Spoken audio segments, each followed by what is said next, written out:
দাদা, প্রথমবার কারোর বাড়ি এলআইসি বোঝাতে গিয়ে হাত পা কাঁপে। আমারও কাঁপতো। বাবা এলআইসি এজেন্ট ছিলেন। 2009-এ বাবা চলে যান। আজ বাবার ডায়েরি খুলেছি। প্রথম মিটিংয়ে বাবা কী বলতেন তার তিনটেই কথা শুনুন। ফার্স্ট, আমি সৌভিক মণ্ডল, এলআইসি এজেন্ট। এলআইসি করতে গেলে পার্টির কাছে গিয়ে মা হয়ে থাকতে হয়। মা যেমন তার সন্তানকে আগলে রাখে, আমিও এলআইসি দিয়ে আপনার ফ্যামিলি আগলে রাখতে চাই। এলআইসি কোনো দিনও বেচতে যাবি না, বলবি আগলাতে এসেছি।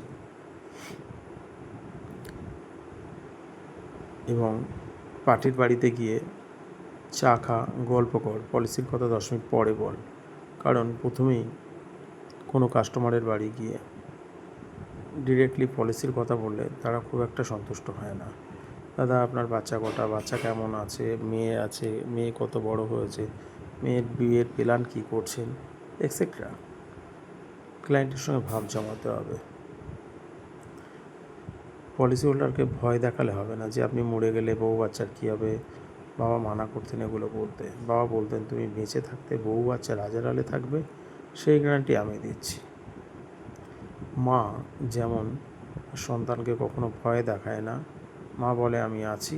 আপনিও বলুন, দাদা আমি থাকতে আপনার ফ্যামিলির টেনশন আমার।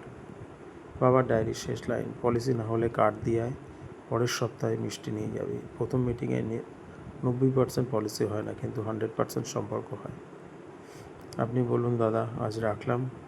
আপনি ভাবুন, আমি পরের সোমবার আবার আসবো চা খেতে। ধন্যবাদ।